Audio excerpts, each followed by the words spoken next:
बिहार विधान मंडल के चाहे एमएलसी या एमएलए, मैं नाम जानता हूं जहां पर प्रतिदिन उनके घर पर शराब की बोतलें खुलती है। लेकिन अगर इस तरह का बेतुका बयान देंगे तो अगले से भी उनको सुनने के लिए तैयार रहना चाहिए। निश्चित रूप पर इस कानून पर समीक्षा होना चाहिए। कोई ऐसा क्षेत्र नहीं है, विधान मंडल के कैंपस में भी आपको शराब की आपूर्ति हो जाएगी। शराबबंदी की पोल खोलते हुए आरजेडी एमएलसी सुनील सिंह ने बड़ा बयान दिया है। सुनील सिंह का कहना है कि कई सारे ऐसे विधायक हैं जिनके घर पर हर रोज शाम में शराब पार्टी होती है। नमस्कार, आप देख रहे हैं देशवा न्यूज। मैं हूं आपके साथ वैष्णवी। देखिए, शराबबंदी लगातार 2-3 दिनों से चर्चा में है। जब से समीक्षा करने की मांग की गई है, उसके बाद पोल पे पोल खुलते जा रहे हैं और ऐसे में आरजेडी एमएलसी सुनील सिंह ने भी बड़ा बयान दिया है। बिना नाम लिए सुनील सिंह का कहना है कि कई सारे सत्ताधारी पक्ष के विधायक हैं जिनके यहाँ हर रोज शराब की पार्टी होती है। इसके साथ ही उन्होंने बताया है कि इन लोगों के घर पर शराब की होम डिलीवरी होती है। कई सारे ऐसे नाम हैं जो वो खोलना नहीं चाहते हैं क्योंकि वो ताकतवर लोग हैं, ऐसा सुनील सिंह का कहना है। इसके साथ ही उन्होंने क्या कुछ कहा है वो सुने।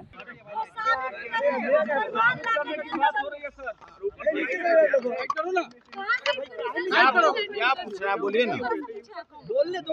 हाँ बोलिए ना। स्कूल में लेट पहुंच रही है और वो तो बात मैंने कह दिया है, वो बात मैंने कर दिया। बोलिए, जल्दी बोलिए। अशोक चौधरी ने कहा कि आपको अकल नहीं है, इसलिए इस तरह से बोल रहे हैं।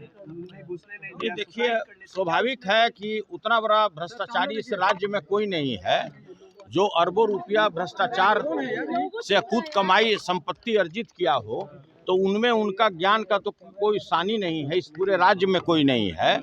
और अगले के ज्ञान के बारे में कोई भी अगर व्यक्ति अगर बखान करता है तो उससे बड़ा ज्ञानी इस धरती पर कोई नहीं हो सकता है। वो हमारे बड़े भाई हैं, उनका मेरे दिल में बहुत सम्मान है। लेकिन अगर इस तरह का बेतुका बयान देंगे तो अगले से भी उनको सुनने के लिए तैयार रहना चाहिए। शराबबंदी को लेकर समीक्षा की बात कही जा रही है। देखिए, मैंने पहले भी कहा है कि प्रत्येक वर्ष 25,000 करोड़ रुपए का अवैध कमाई का एक पैरेलल साम्राज्य लोगों ने खड़ा करा दिया है। 11 साल हो गया, अगर इसको जोड़िए तो मोटा मोटी 2.5 लाख करोड़ रुपए का अवैध धंधा इस बिहार में हो चुका है। और जितने भी हमारे स्कूल के बच्चे बच्चियां, जितने लोग भी हैं, सूखे नशे के शिकार हो रहे हैं। निश्चित रूप पर इस कानून पर समीक्षा होना चाहिए। कोई ऐसा क्षेत्र नहीं है कहीं भी, हमने पहले भी कहा है, हम में तुम में खरे खम में सब में व्यापत राम। जैसे भगवान कहीं दिखते नहीं, उसी तरह बिहार में शराब की भी हालत है। आप प्रेम भाव से कहीं भी खोजिए तो आपको इवेन बिहार विधान मंडल के कैंपस में भी आपको शराब की आपूर्ति हो जाएगी। और जितने भी हमारे नए नए लड़के हैं, युवा हैं, और ये भी समझने की जरूरत है कि पूरे बिहार का जो क्षेत्रफल है 94,000 किलोमीटर है।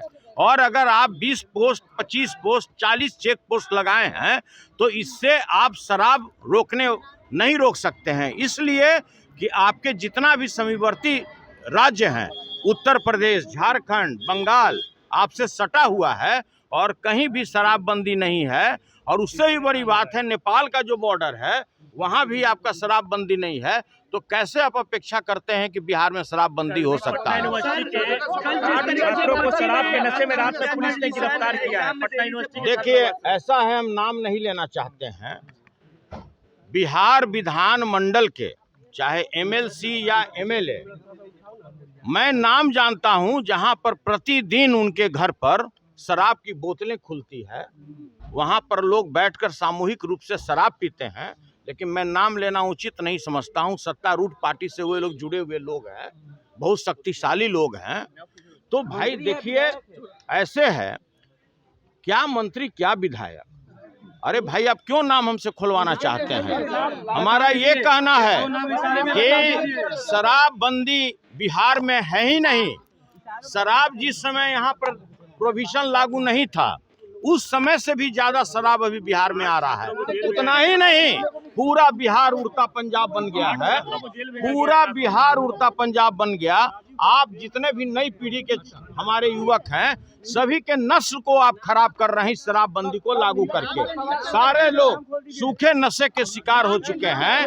हमारे आने वाली पीढ़ी बर्बाद हो गई इस नशाबंदी में। नाम बता दीजिए सुनील जी। देखिए, आपने सुना आरजेडी एमएलसी सुनील सिंह किस तरीके से शराबबंदी की पोल खोल रहे हैं। वहीं दूसरी तरफ अशोक चौधरी पर भी भड़के हैं। अशोक चौधरी और सुनील सिंह के बीच में जो आनाकानी है, जो एक दूसरे को सुनाना है, वो कई दिनों से लगातार जारी है। और ऐसे में उन्होंने अशोक चौधरी और शराबबंदी को लेकर के क्या कहा, हमने आपको बताया। फिलहाल इस खबर में बस इतना ही। देखते रहे देशवा न्यूज।